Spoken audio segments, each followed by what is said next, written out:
Okay, Be'ezrat Hashem. So now we're starting Netilat Yadayim, right? Mm-hmm. Okay. דקי כשיושן האדם בלילה ודרגה דמבטח. Wait, can we just recap Yivdok Nekabav quickly? The one before? I don't think we did that. Yes, we did. But that we did. Oh, yeah. That he sleeps not dressed. And washing off your body. Yeah, we said that, yeah. Report. Yeah. Okay. All right. So when a person goes to sleep, okay, there is a bhina, there is a dimension of death, right? Like Chachamim say, that once sleep is 1/60th of death, right? In the mind. Mm-hmm. Now, it's not only on the person, it's on the world. דרגה דמאבטה שולטת בעולם, ושלטין על עלמה חמרה וקלבה ואטמה. Meaning, night, the dinim, the bhina of mavet is sholetet, right? And because it's dinim, and because it's choshech, so the klipot are mitgabrim ba'olam. Okay? והנשמה הקדושה פורשת מן האדם. One quick question, just before one quick question. If I'm learning before sunrise, let's say I'm learning like now I'm learning at 6 a.m. Is that considered night? Yeah, for sure. No, it's considered night, right? But die. Listen. There's a contradiction, not a contradiction, but there's mahloket as to how to count the alot hashachar. I'm saying, but we learned on the previous chapter saying that it's very important to learn at night. Yes. So my question is, if I go to shul when it's still pitch black out, is that considered night? If it's before alot hashachar, yes. Yeah, definitely before. It's at 6 a.m. It's black. It's not an ounce of white. It doesn't matter. Alot hashachar doesn't mean you see the sun. Okay? Alot hashachar is when the sun is starting to rise. That doesn't mean you see it. Mm-hmm. This is definitely before alot hashachar. You can't even put the tefillin until 6:25. So it's much earlier than that. Just so you know, it's not so simple. Yeah, 6 o'clock today, for example. Today alot hashachar, according to the world, except for the Syrian, according to the whole world, alot is 6:14. According to the Syrian calendar, I think it's 6:30 something. I'm saying, but if I learn before 6:14, it's called night. Vadai, it's called night. That's what I'm saying. That's what I'm asking. Yes. Because we learn at 6 o'clock and we finish 6:20. So I'm trying to make it early so that it becomes night learning. Yes, it is. That's all. Okay, good. Yes, it is.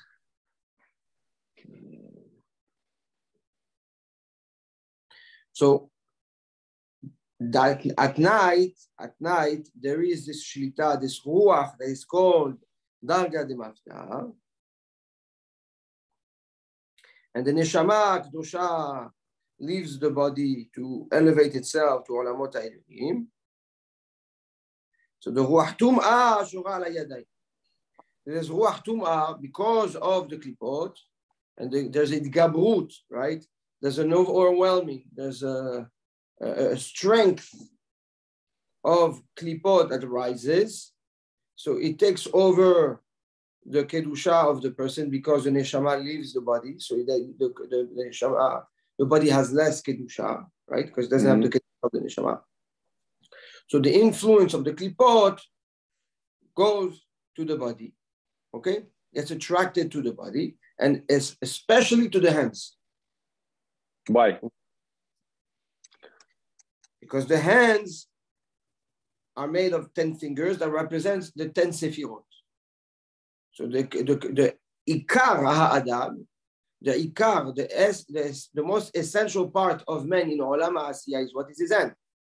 How do you all say in olam ha'asiyah, in the world of asiyah, how do you do with your hands? Interesting. And the hands are made of 10 fingers, right? The 10 fingers represent the 10 sefirot. The 10 sefirot, by essence, are kedoshot.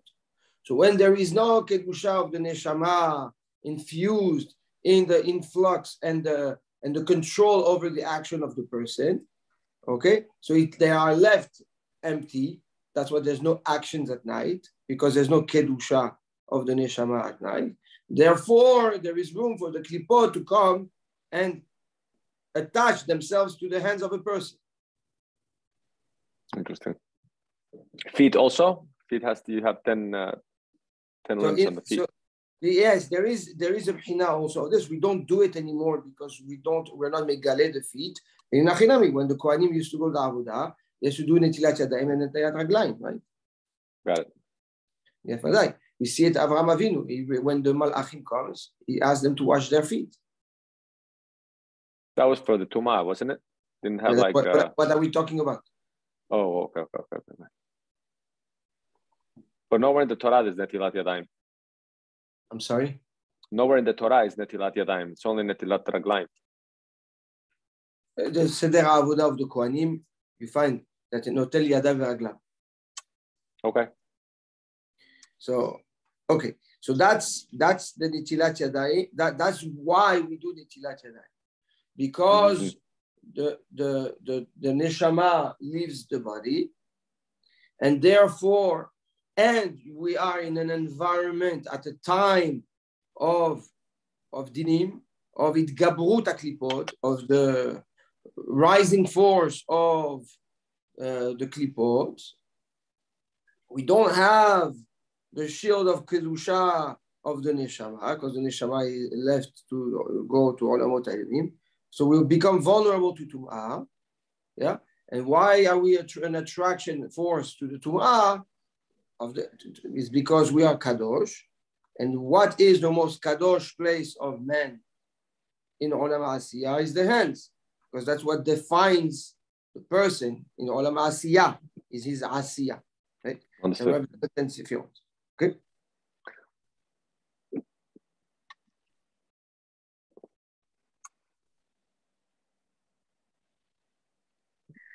So when a person wakes up,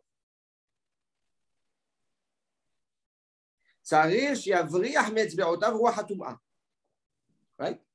You have to throw away, push away, wash off the ruach tum'ah that is in your hands. How do you do this? Why the tum'ah has the strength? Because it's a moment of din, right? Right. So mine is chesed. Now you use the chesed, which is the water, to wash off and leidgaber and lekatrer al hadinim. That's why you use the water. That's why the tevilah, the women go into the water. Same concept. Yeah, the tevilah. Yeah, the water is chesed always, right? Okay, good. That's why you put water on the wine to soften the din. Exactly. So anything you put water in is to soften the din. Well, the hands, the tevilah, the wine. Correct. Interesting. Correct.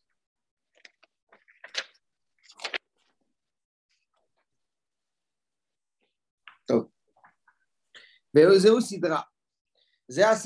that's how you do it.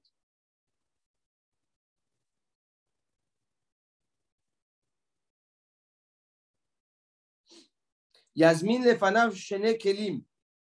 You should have two kelim. Okay? You should always have next to him two kelim. That's what we spoke about, right? Yeah. Go to sleep. You have one keli full of water that you cover with the keli. You will be pouring the water in. Yep. Okay? Yasmin two kelim. And it's also brought, right, in the Pitchei Olam, in Siman Dalet, Sivkatan Tedvav. Also, the Pitchei Olam say the same thing. It's also Shalmit Tzibur brings it in the Yud-Het Amud Bet.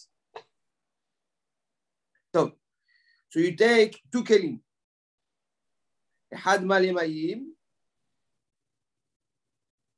and it's considered the Shekhinah. The keli is the Shekhinah, right? That has in it Chesed. We know that the Shekhinah, the Malchut, is a vessel that's empty, that receives the or from whatever is on top of it, right? Right. I'm saying, so sometimes when you don't have a keli, you cannot do just netilat yadayim, putting your hand on the sink. So you can for the brachot, but you cannot for the, that's not, you cannot do it for the tum'ah. In the morning. Right. In the morning doesn't work. It doesn't work. It could work for the bracha of motzi, for example, or it's a local kapashut motzi, because you do need a keli. Afuch, you need a keli to make berachot, to make a bracha. You can to not mitzat tinuf hayadayim, to wash off the dirt of the hands. You can, but to wash off the tum'ah you cannot. Right? So which one can you do, in the morning or the hamotzi without the keli? If you get out of the bathroom, if you get out of the bathroom, right? Yeah. You don't need. Sorry. Yeah. You don't need. Al pidin, you don't need the keli. Okay. According to the shita that says that yadayim askaniyot, that the reason why you do netilat yadayim in the morning is because the hands touch dirty places in the body. Also, you wash and you should be fine, right? Okay. But the moment you discuss tum'ah v'tahara, which is the reason why we do netilat yadayim on the bread, also, yeah, you need the keli. So mitzad beracha, you don't. Mitzad tum'ah, you need. Okay. Slowly, we're going to get there. Okay. So you need two kelim. One keli that is filled with water. The keli is called the Shekhinah, and the water that's in it is called the Chesed. Okay. And that is what will be purifying your hands. Shekhinah and Chesed will be cleaning the deen. Well, right? The tum'ah. Wash off the deen, but it's the tum'ah. Yeah? Yeah. Mm-hmm. The second keli that you pour in, okay, it's v'geder imsulot yam. It's a kli tameh. It's impure. And it's made to receive the ruach tum'ah that is on the hands. So that keli is a bet kibul, is a kiseh letum'ah, right? It's a vessel that is made in order to receive the tum'ah from the hands, right? Because the tum'ah, you throw them, but you have to throw them somewhere. Yeah. Right? So you need a kibul for the tum'ah also. Well, why you can leave? You can throw it on the floor. I'm just saying. Chaz v'chalila. Chaz v'shalom. Really? Chalila. Whoever walks on top of that water or touches that water, Rahman al-Islam can get hurt terribly. Okay. I didn't know that. This ruach tum'ah is extremely dangerous. The Zohar is mahiv al zeh. It's brought la'alacha. Rahman al-Islam chaz v'chalila to say or do something like this. Okay. This tum'ah is extremely dangerous because it's all dinim v'klipot that can be mazik the person. Understood. So you need a vessel to receive it. Okay? Now, you need it so much, okay, that the poskim holds that it has to be a keli that is dirty. The keli has, what does it mean dirty? Means like a cheap keli, yeah? A cheap keli. Ma'uz v'shavur. As long as there's no hole in it, so that the water can come out, but it should be a keli that's worthless to you. Like even a little broken, that you don't want to use, that reflects what you feel about the tum'ah. In order for the tum'ah to reside in it. Understood. Yeah. Mm-hmm. And that's how it can be any material, right? It doesn't have to be earthen or metal, whatever. Any material, plastic, right. whatever, doesn't matter. Okay. Now, So the way we said it, right? Before you go to sleep, you fill the keli with the water. Okay. You take that keli that you want to pour the water in, the keli ma'us, right? The cheap keli. You cover the kli of netilat yadayim, right? So that it's not ma'imigulim, so it's not open water. Now, if you tell me, well, but we don't, we're not choshesh of open water for netilat yadayim, that's not true. Okay, the Shalmit Tzibur brings the Knesset HaGedolah, all right? It's brought in Chesed La'alafim, all right, by the Kisei Eliyahu, that Vadai, that a person that has Yirat Shamayim has to be very careful also not to do Netilat Yadayim from water that has been Megule all night long, okay? Yeah. And it's brought in the Beret, anyways, in Siman Kuftetvat brings. So, let's continue. So, that's when before going to sleep. In the morning, you take the keli, you unveil the keli with water, okay? And you have in mind that keli that will receive the water is a keli tameh. Tashlich mimsulot yam kol hatutam, right? Tashlich mimsulot yam, throw in the depth of water, of the sea, kol hatutam, all the hataim of Am Yisrael, right? So this is like that keli, right? That's the keli. You take the keli of the water, beyado aymanit, with his right hand, right? Because the right is chesed, the left is din, right? So you rise the keli that is the Shekhinah with the chesed in it, with the right hand that is chesed, right? So the chesed elevates itself and elevates the Shekhinah filled with chesed, meaning it's making it important. When you rise something, you're making it important, right? It becomes like that the Maharal says, Kos Yeshuot Esar Ubeshem Hashem Echad. Why do we raise the cup? We make it important, right? So you raise the keli with the water, and now the chesed, right, is what controls and is prominent in the Shekhinah. And you pour on the left hand. Pour water on the left hand. What does that mean? להגביר כוח הימין על השמאל. ולקוף כוח הטומאה ולהבריחה ממנו. Right. When the right pours water on the left, it shows that the right is stronger than the left. It's the first, right? So it controls the left. Even if you're a lefty? Even if you're a lefty? Doesn't matter. It doesn't matter. In other words, the chesed is always on the right, regardless if you're a lefty or righty? Correct. Okay. Now, the water that's pouring down, right? You have to have in mind that the water that's pouring down is connected in taking the tum'ah from the hand, and it's coming down into the vessel of tum'ah. Right. Then you give the keli to the left hand, and then the left hand pours on the right hand. Now the left hand, okay, is at the service of the right. Right. That's the kavanah you have, right? So when the right pours on the left, it's controlling and taking over the control of the left. But when the left pours the right, it's servicing, okay? It's at the service of the right. So the din is lowering itself to give kavod and prominence to the right. Understand.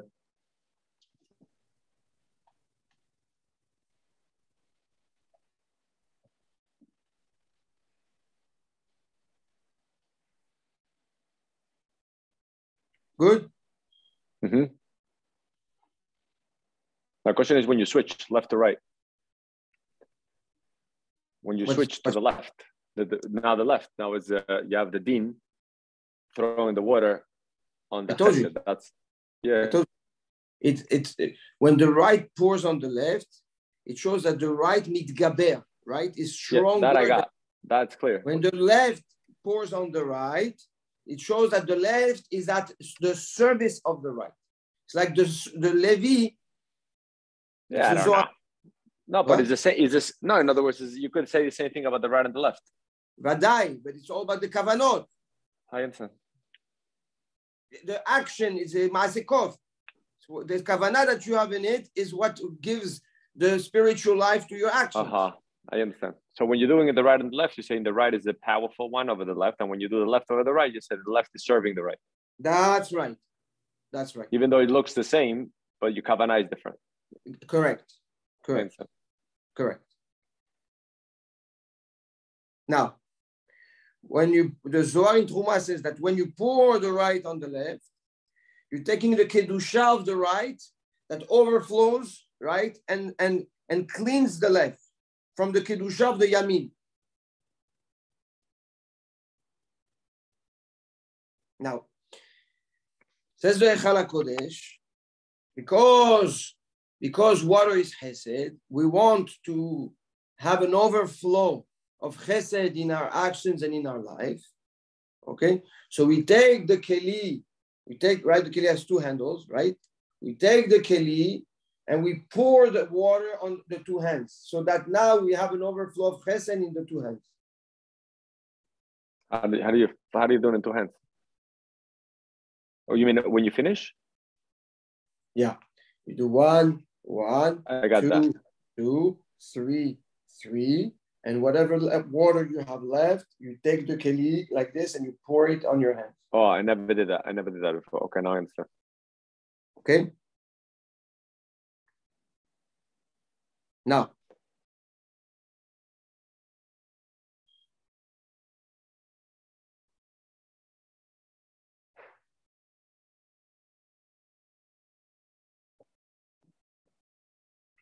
then you lift your hands.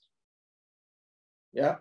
When you lift your hand, you lift it having in mind that now the reason why you lift it is because it's pure. Right? And only because it's pure.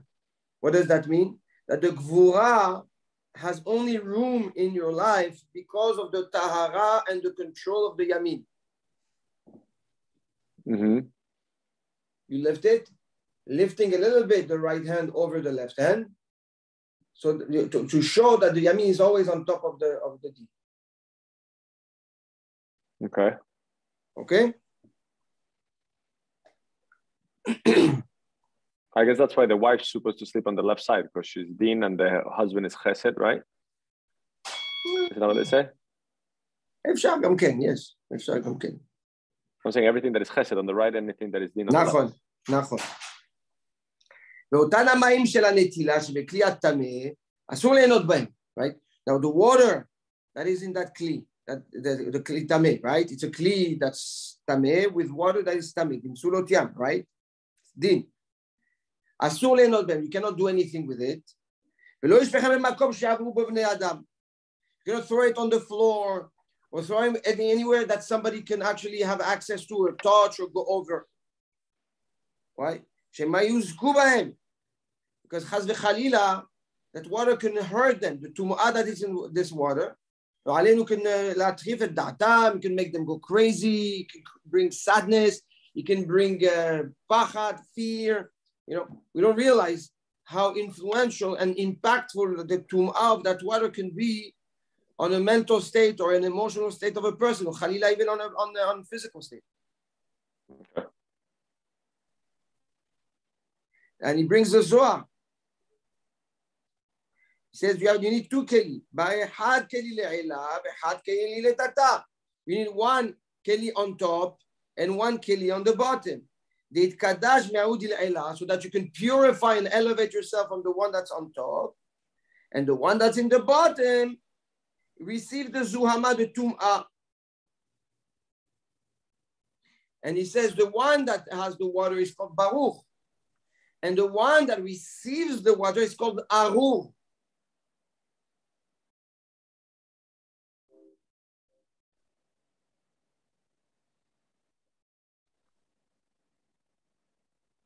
And he says, do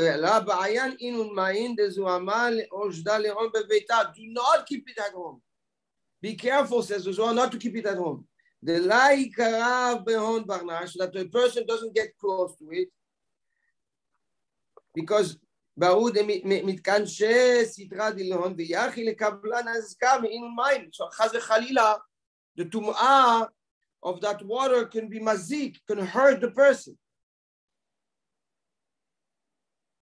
And until you took out that zuhama, that impurity, that tum'ah from your body, says the Zohar, la yevarech. Don't take out the name of HaKadosh Baruch Hu. Don't make a bracha. Don't make a bracha. That's why in Modeh Ani there's no Shem Hashem, because you're not to let it out. Correct.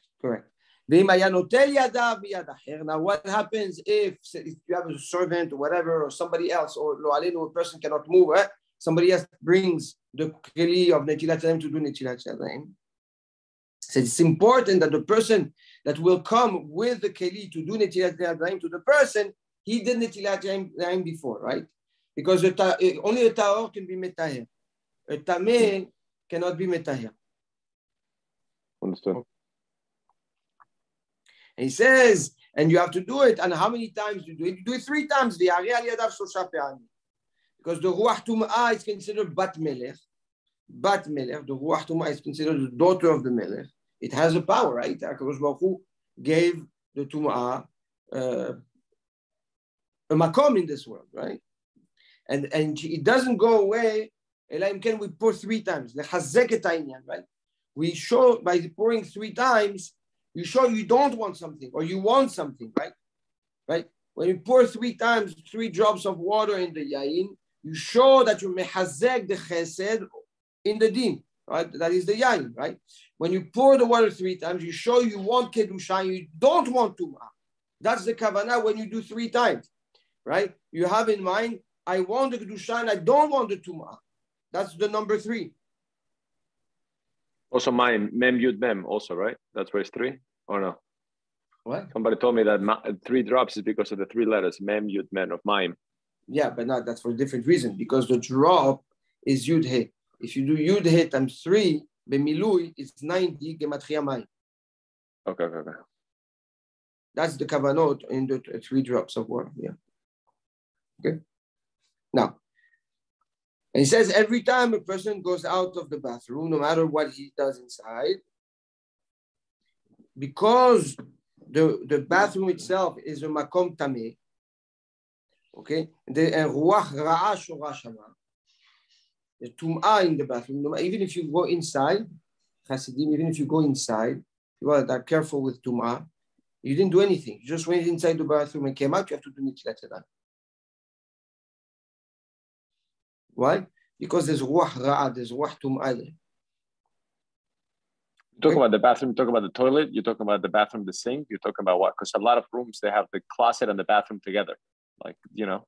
So if there is not surat petach, there's no distinctive sign. Separate room. That the toilet is in a different room within the bathroom. No, toilet, right? We know. I'm talking about the sink. The sink is not tameh. What's tameh? The tameh is the toilet. That's what I'm asking you. Oh, it's only the toilet. What's tameh about the sink? No, you said that when you wash your hands and all that, you're going to wash your hands in the sink, right? That's a keli. You don't do it in the sink. You do it in the keli, right? That's why it's important to do it in the keli, because the sink is not a makom kibul. People don't think about it, so they do it in the sink. Yes, because it's the sink. But if you want to do it the proper way, right? You want to do it the proper way. You have a keli that has a purpose of receiving the tum'ah, and then you go and you pour that water in the toilet and you flush it. I understand. Okay. Make sure to flush it, not chas v'shalom to pour it there. And a person does his needs. Kechalila, if he's on top of it, it's a problem. I understand. Okay. So when a person goes to the bathroom, the Zohar HaKadosh says in Bereshit, it's important that he washes off the ruach tum'ah, even if he goes inside the bet hakiseh. Mm-hmm.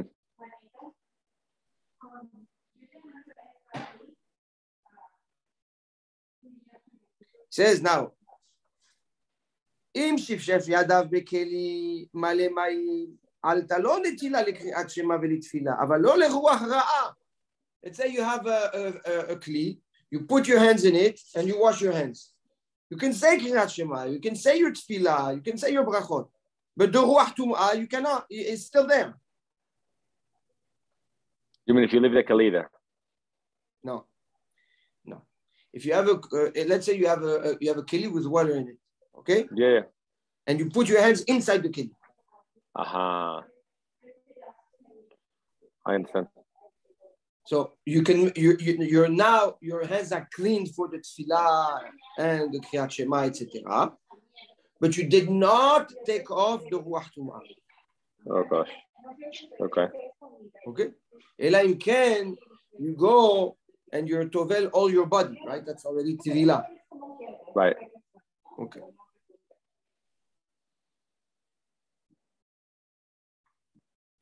Now, if a person lo alenu is in a situation where he doesn't have water, earth, right? The road, huh? You take earth, right? Then you take that's right. You can use the wall, sand. You can use the earth, you can use the sand to clean. Again, you can make berachot and you can make tefillah, but it doesn't take away the ruach ra'ah.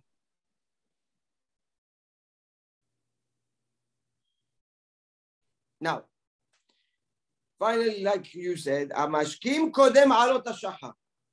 Somebody that wakes up before alot hashachar to learn Torah, likrot, and he did netilat yadayim, right? Because he woke up. If he goes back to sleep, it's pashut that he has to do netilat yadayim again, right? But if he didn't go to sleep, יש להסתפק. If you have to do it netilat yadayim again, why? You wake up now. You wake up in the morning at 5:30, okay? Alot hashachar is at 6:20. You go, you learn Torah. You didn't netilat yadayim. Now, there is ruach tum'ah. The tum'at noga comes down at the time of alot hashachar. Okay, the tum'ah comes down, or if you want, it's the last push, like we said many times, that the last moment of contradicting forces, that's where you have the strongest koach, right?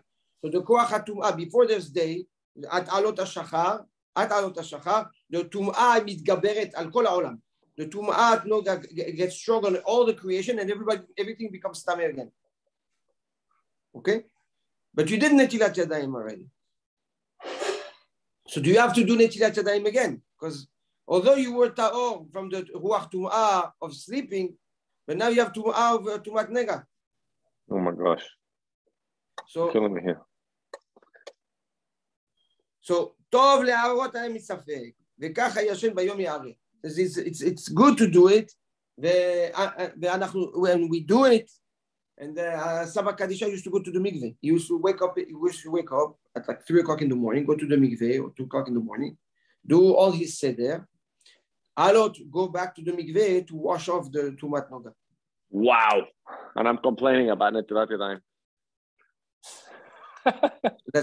That's what we used to do until so you can say that alot hashachar comes before you go to you start your tefillah, you do netilat yadayim, and at least now you washed the tumat noga with beracha. No, the beracha you do it only once. You go to the bathroom, you do asher yatzah. That's it, right? The beracha of al netilat yadayim you do it only once. Okay. So be'ezrat Hashem, with this we conclude Siman Gimel Baruch Hashem and Sodot of Netilat Yadayim. We didn't do the one-on-one. We didn't do the bread, the lechem. That's Netilat Yadayim of the morning. We didn't get to the lechem. Okay. Lechem we will get when we talk about the Seudah. Okay, that's great. All right, Rabbi, take care. Yeah, Shabbat Shalom. Shabbat Shalom. Enjoy. Bye.